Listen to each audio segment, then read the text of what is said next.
అర్రగే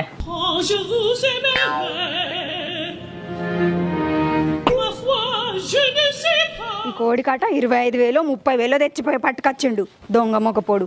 దీని సంగతి చెప్తాగు, దీన్ని లేకుండానే చేయాలి. ఇట్లా ఎంతమంది కొంపలు మునుగుతానో ఏమో కోళ్ళ పందాలు వచ్చిన ప్రతిసారి 20,000 30,000 తెచ్చి కోడిని పట్టుకపోయి ఆడ లచ్చలు ఖర్చు పెట్టే కంటే పెళ్ళానికో పిల్లలకో వ్యవసాయానికో దేనికో దానికో హాస్పిటల్ ఖర్చు దేనికో దానికో వెళ్తాయి కదా. ఈ బాడకావులు ఇట్లెందుకు ఆలోచించరు? తాగడానికంటే ఖర్చు పెడతారు, కోళ్ళ పందాలకు ఖర్చు పెడతారు, అన్నిటికి తిరగడానికి ఖర్చు పెడతారు. అదేదో పెళ్ళానికో అవ్వకో పిల్లలకో స్కూల్ ఫీజులకో దానికో దీనికో అవుతాయి కదా. ఈ బాడకావులు ఇంకెప్పుడు తెలుసుకుంటారు? దీని సంగతి చెప్తా దీని కోడికినా.